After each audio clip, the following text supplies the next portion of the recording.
Bene data bakundwa b'umwami Yesu Kristo, mwese abakurikira izi nyigisho tubahaye ikaze mu biganiro bya SAVEUR DIVINE.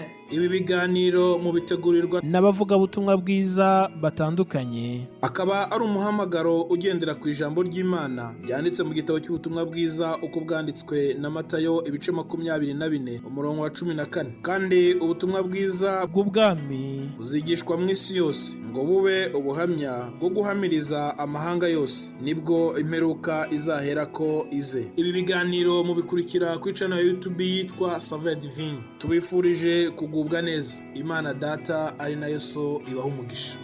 Yesu ashimwe bakundwa bene data, ndabaramukije mu izina rya Kristo umwami wacu. Ni mwene so MUTUYEMUNGU Jean-Pierre ubaramutsa, kandi ndabifuriza umugisha n'amahoro biva ku mwami wacu Yesu Kristo. Ndagira ngo ntangire nshimira bene data bambanjirije muri iki cyumweru.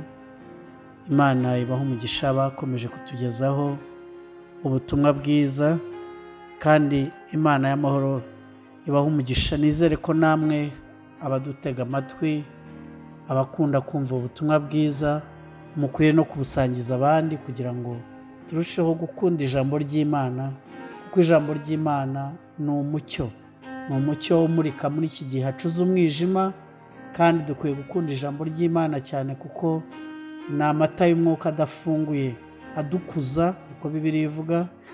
Aradukuza iyo turirya, iyo turinywa, ni umutsima mu buryo bw'umwuka, tugakura tukagira igihagararo kugeza ubwo Kristo umwami wacu azahishurwa, tugahindurwa, tugasa nawe. Mbese wamaze kumwizera? Mbese wamaze kugira ibyo byiringiro? Imana y'amahoro iguhishurira umwami wacu, kandi ukurire muri we, ushorere imizi muri we, ukunda ijambo ry'Imana. Ndagira ngo rero nyuma y'iyo ndamutso dusome ijambo ry'Imana ririmo kutuyobora. Turasoma ibice 17 mu butumwa bwiza bwa Yesu uko bwanditswe na Yohana. Dusome ibice 17, hanyuma duhere ku murongo wa 9. Umurongo w'9 uravuga ngo, ndabasabira, sinsabira ab'isi, ahubwo ndasabira abo wampaye, kuko ari abawe, kandi ibyanjye byose ni ibyawe, n'ibyawe nabyo ni ibyanjye, kandi nubahirijwe muri bo. Jye sinkiri mu isi, ariko bo bari mu isi, naho njye ndaza kuri wowe.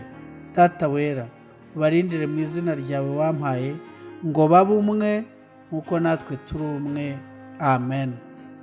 Ngo babe umwe nk'uko natwe turi umwe. Amen. Muri iri sengesho rirerire Yesu asabira abigishwa be n'abandi bose bazamwizera. Icya mbere ni uko nize ko amasengesho atajya arangiza igihe. Ntabwo amasengesho ata igihe ngo arangize igihe, yabe expired nk'ibindi bintu dukora. Hari ibindi bintu dukora iyo tugiye kugura imiti, iyo tugiye mu supermarché, hari ibintu tugenda tukareba amatariki byakoreweho n'igihe bizarangirira. Iyo rero amasengesho aba ameze gutyo, Yesu ntabwo ari kwirirwa asenga. Impamvu nakunze amasengesho kandi nkongera kuyagukumbuza ngo ujye uyasenga, wongere uyasenge, ntabwo amasengesho arangiza igihe. Aya masengesho Yesu yasenze, ngo yayasengeye abo bari bari kumwe icyo gihe. Wibuke ko yari ari kumwe n'intumwa 12, ariko kandi akagira n'abandi bamukurikiraga. Abigishwa muri rusange bari 120 yagiraga, ariko atoranyamo 12, hanyuma haza kuvamo umwe umugambanira witwa Yuda. Bibiliya rero iravuga ngo asengera abo ngabo babanaga, ariko asengera n'abandi bazizezwa n'ijambo aba bazavuga. Ngo amaso ye y'umwuka yarebaga abandi bazizera kubw'ubutumwa bwiza, aba bazuzura umwuka wera, bari bo ba Petero na ba Yohana. Muzi batangiriye umurimo muri Yerusalemu, bamaze kuzura umwuka wera, Kristo amaze kugenda akabategeka kujya i Yerusalemu, bakarindirira mu cyumba cyo hejuru. Hanyuma rero umunsi wa Pentekote usohoye, bongera kuzuzwa umwuka wera, buzura imbaraga. Ibyo twabiganiraho mu minsi ishize. Buzura imbaraga, bavuga ubutumwa bwiza. Muribuka ko umunsi wa mbere Petero avuga ubutumwa bwiza, hihannye abantu 3,000. Ni igitangaza. Ntaho Bibiliya itwereka ko Yesu yigeze abwiriza umunsi umwe hagakizwa 3,000.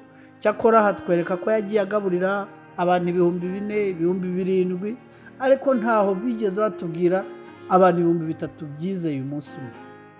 Ariko kuko yari yaravuze ngo ningenda nzasaba Data wohereza umufasha, ari we Mwuka Wera, uretse kuzabayobora mu kuri kose no gutsinda ab'isi, aravuga ngo azabashoboza gukora n'ibyo ntakoze njyewe nkiri mu isi.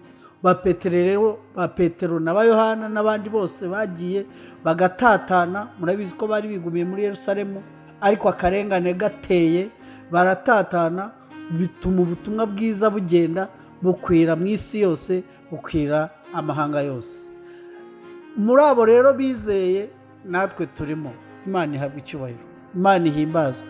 Muri abo ngabo bizeye natwe turimo, kabone n'ubwo abanyamahanga twari ibizira, ariko ku bwa Kristo n'umusaraba we n'amaraso ye meza, haleluya, abihimbarizwe, twarizeye natwe birakunda, tubarwa nk'abana b'Imana. Iri sengesho rero riracyakora no kuri twebwe. Urumva muri icyo kinyejana cya mbere itorero ritangira, kugeza no muri ibi inyejana bindi turimo byinshi, haheze 20. Urumva ko isengesho riracyakora. Wigira ubwoba, ayo wasenze aracyakora. Nuba usenga azakora.